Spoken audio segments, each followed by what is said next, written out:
Hello all, നമ്മുടെ Python പ്രോഗ്രാമിങ്ങിൻ്റെ second വീഡിയോയിലേക്ക് സ്വാഗതം. അപ്പോൾ നമ്മൾ ഈ വീഡിയോയിൽ എങ്ങനെയാണ് പൈത്തൺ ഡൗൺലോഡ് ചെയ്യുന്നത്, പൈത്തണിൻ്റെ സൈറ്റ് ഏതാണ് എന്നുള്ളതിനെ പറ്റിയൊക്കെയാണ് നമ്മൾ ഇതിനകത്ത് കാണാനായിട്ട് പോകുന്നത്. അപ്പോൾ പൈത്തൺ നമുക്ക് ഇൻസ്റ്റലേഷൻ ഫയൽ python.org എന്നുള്ള ഒഫീഷ്യൽ വെബ്സൈറ്റിൽ നിന്ന് നമുക്ക് ഡൗൺലോഡ് ചെയ്യാനായിട്ട് പറ്റും. അപ്പോൾ നിങ്ങൾ ഈ കാണുന്നതാണ് പൈത്തണിൻ്റെ ഒഫീഷ്യൽ വെബ്സൈറ്റ്. അപ്പോൾ പൈത്തണിൻ്റെ ഈ ഒഫീഷ്യൽ വെബ്സൈറ്റിൽ ഈ ഡൗൺലോഡ്സിൻ്റെ മേളിൽ ചെല്ലുമ്പോൾ നമുക്കിവിടെ ഒരു ഓപ്ഷൻ നമുക്ക് കാണാൻ പറ്റും, ഡൗൺലോഡ് ഫോർ വിൻഡോസ്. അപ്പോൾ കഴിവതും നമ്മൾ ഇവിടെ നിന്ന് ഡൗൺലോഡ് ചെയ്യാതെ തൊട്ട് താഴെ view the full list of downloads എന്ന് പറയുന്ന ഒരു ഓപ്ഷനുണ്ട്. അപ്പോൾ ഈ ഓപ്ഷനിൽ ചെല്ലുക. എപ്പോഴും ലേറ്റസ്റ്റ് വേർഷൻ ഡൗൺലോഡ് ചെയ്യുന്നതിനേക്കാളും അതിന് തൊട്ട് മുമ്പുള്ള വേർഷൻ ഡൗൺലോഡ് ചെയ്യുന്നതായിരിക്കും നല്ലത്. കാരണം ചിലപ്പോൾ എന്തെങ്കിലും അപ്ഡേഷൻസ് അവർ ചെയ്തുകൊണ്ടിരിക്കുന്നതേ ഉള്ളായിരിക്കാം. ബീറ്റ വേർഷൻ എന്നൊക്കെ പറയുന്ന പോലെ എന്തെങ്കിലും അപ്ഡേഷൻസ് ചെയ്തുകൊണ്ടിരിക്കുന്നതേ ഉള്ളായിരിക്കാം. നിങ്ങൾക്കിവിടെ കാണാനായിട്ട് പറ്റും. പൈത്തണിൻ്റെ 3.8 വേർഷനകത്തും 3.7 വേർഷനകത്തൊക്കെ ചില ബഗ് ഫിക്സുകളും മെയിൻ്റനൻസ് സ്റ്റാറ്റസ് ഒക്കെ അവർ ചെയ്യുന്നുണ്ട്. അത് റിലീസ് ചെയ്ത സമയത്തുള്ളതും പിന്നെ അതിൻ്റെ സപ്പോർട്ട് എന്നുവരെ ഉണ്ട് എന്നുള്ള ഓരോ വേർഷനും ഒരു കാലാവധിയുണ്ട്. അപ്പോൾ കാലാവധി കഴിയുമ്പോൾ അതിൻ്റെ സപ്പോർട്ട് പോവുകയും പുതിയ വേർഷൻസ് റിലീസ് ചെയ്യുകയൊക്കെ ചെയ്യുന്നതാണ് സാധാരണ പതിവ്. അപ്പോൾ നമ്മൾ സാധാരണ രീതിയിൽ വിൻഡോസ് ഡെവലപ്മെൻറ്റിൽ വിൻഡോസ് വഴി നമ്മൾ ബേസിക് പൈത്തൺ നമ്മൾ പഠിക്കാൻ വേണ്ടിയിട്ട് നമ്മൾ യൂസ് ചെയ്യുന്ന 3.7.1 എന്ന് പറയുന്ന വേർഷൻ നമുക്ക് വേണമെങ്കിൽ യൂസ് ചെയ്യാം. 3.7 വേർഷൻ, ഓക്കെ, 3.7.0യോ 3.7 നമുക്ക് യൂസ് ചെയ്യാനായിട്ട് പറ്റും. അപ്പോൾ ഇതിലേതെങ്കിലും ഒരു വേർഷനിൽ നമ്മൾ ക്ലിക്ക് ചെയ്യുമ്പോൾ താഴോട്ട് പോകുമ്പോൾ ഇതിനുള്ളിൽ നമുക്ക് ഫയൽസ് നമുക്ക് കാണാനായിട്ട് നമുക്ക് പറ്റും. അപ്പോൾ ഈ ഫയൽസിനടിയിലായിട്ട് വിൻഡോസ് 8664 എന്ന് ഉദ്ദേശിക്കുന്ന 32-bit OS ആണ് വിൻഡോസിൻ്റെ. അതുപോലെ തന്നെ 64-bit സപ്പോർട്ട് ആവുന്ന രീതിയിൽ നമുക്കിത് ഇൻസ്റ്റാൾ ചെയ്യാൻ പറ്റും. അപ്പോൾ ഇവിടെ നമുക്ക് മാക് ഓപ്പറേറ്റിംഗ് സിസ്റ്റത്തിനുള്ളതും വിൻഡോസ് ഓപ്പറേറ്റിംഗ് സിസ്റ്റത്തിനുള്ളതും നമുക്ക് കാണാൻ പറ്റും. അതിൽ നമ്മൾ വിൻഡോസിൻ്റെ 64-bit എക്സിക്യൂട്ടബിൾ ഇൻസ്റ്റാളറാണ് നമ്മൾ ഡൗൺലോഡ് ചെയ്യേണ്ടത്. അപ്പോൾ എൻ്റെ ഇൻ്റർനെറ്റ് ഡൗൺലോഡ് മാനേജറിൽ അത് ഡൗൺലോഡ് ചെയ്യാൻ കാണിക്കുന്നുണ്ട്. അപ്പോൾ ഞാനത് ഡെസ്ക്ടോപ്പിലോട്ട് ഞാൻ ലിങ്ക് ചെയ്യാം. അപ്പോൾ ഡെസ്ക്ടോപ്പിലോട്ട് ഞാനത് ഡൗൺലോഡ് ചെയ്യുവാണ്. അപ്പോൾ അത് .amd64 എന്നുള്ള രീതിയിലാണ് അത് കാണിക്കുക. ഞാനത് സേവ് ചെയ്യുവാണ്. അപ്പോൾ അത് ഡൗൺലോഡ് ആവും. അപ്പോൾ ഡൗൺലോഡ് ആയി കഴിഞ്ഞു. നമുക്ക് ഡെസ്ക്ടോപ്പിലോട്ട് പോകാം. ഡെസ്ക്ടോപ്പിൽ പോകുമ്പോൾ ഇതാണ് നമ്മുടെ ഇൻസ്റ്റലേഷൻ ഫയൽ എന്ന് പറയുന്നത്.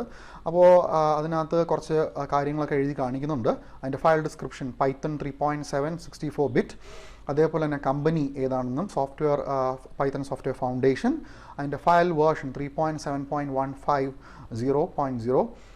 ഇങ്ങനെ കുറേ കാര്യങ്ങൾ അവിടെ എഴുതി കാണിക്കുന്നുണ്ട്. അതിൻ്റെ സൈസ് 25 MB ആണെന്നും പറയുന്നുണ്ട്. അപ്പോൾ ഞാനത് ഇൻസ്റ്റാൾ ചെയ്യുവാണ്. റൈറ്റ് ക്ലിക്ക് കൊടുത്ത് റൺ ആസ് അഡ്മിനിസ്ട്രേറ്റർ കൊടുക്കുക, എസ് കൊടുക്കുക. എസ് കൊടുത്തതിന് ശേഷം ഇൻസ്റ്റാൾ നൗ കൊടുക്കുക.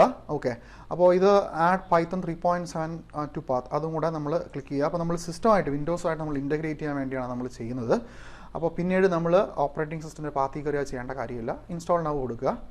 അപ്പോൾ അത് അതിൻ്റെ ഇൻസ്റ്റലേഷൻ പുരോഗമിക്കുന്നത് നമുക്ക് കാണാനായിട്ട് നമുക്ക് പറ്റും. അപ്പോൾ അവിടെ പല ലൈബ്രറീസും നമ്മൾ നേരത്തെ ഫസ്റ്റ് നമ്മുടെ വീഡിയോയിൽ കണ്ടതുപോലെ തന്നെ it actually works on different libraries also. Okay, so that libraries has been already been provided by the developers. അപ്പോൾ ഈ ലൈബ്രറീസ് ഒക്കെ അത് ഇൻസ്റ്റാൾ ചെയ്യുവാണ്. അത് പെട്ടെന്ന് തന്നെ അതിൻ്റെ ഇൻസ്റ്റലേഷൻ നമുക്ക് കഴിയും.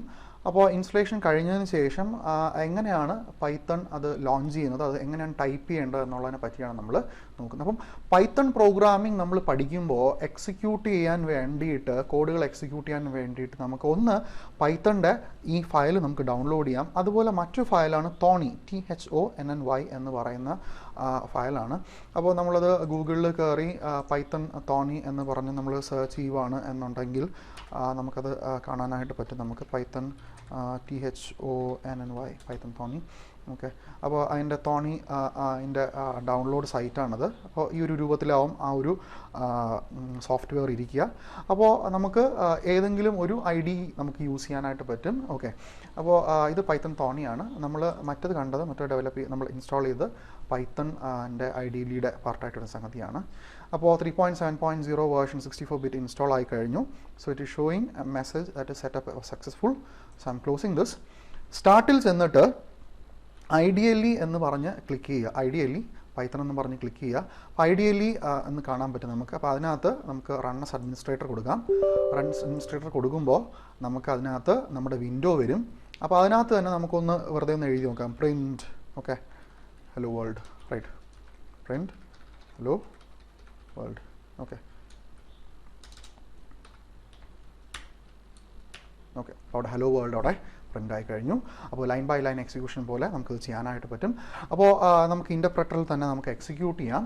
അപ്പോൾ അല്ലാന്നുണ്ടെങ്കിൽ നമുക്ക് ഈ പറഞ്ഞ പോലെ ഫയൽ ഒരു പുതിയ ന്യൂ ഫയൽ എടുത്തതിന് ശേഷം അതിനകത്ത് നമുക്ക് കോഡ് ടൈപ്പ് ചെയ്യാം. Print welcome to Python programming. Okay, ഇത് നമുക്ക് സേവ് ചെയ്യാം. ഞാൻ ഡെസ്ക്ടോപ്പിലാണ് ഇപ്പോൾ സേവ് ചെയ്യുന്നത്. File save as, I'll go to desktop, I'll just give file1. Okay, for time being. Okay, I'll just give small letters. Okay, file1.py. .py ആണ് ഇതിൻ്റെ extension. Save ചെയ്യുക. സേവ് ചെയ്തതിന് ശേഷം നമുക്ക് റൺ കൊടുക്കാം. അതിന് ശേഷം നമുക്ക് റൺ മോഡ്യൂൾ കൊടുത്തു കഴിഞ്ഞാൽ നമുക്ക് ഔട്ട്പുട്ട് ഇവിടെ നമുക്ക് കാണാനായിട്ട് നമുക്ക് പറ്റും. ഓക്കെ, അപ്പോൾ ഈ രീതിയിൽ നമുക്ക് python.org എന്ന് പറയുന്ന വെബ്സൈറ്റിൽ പോയി ഡൗൺലോഡ് ചെയ്യാം.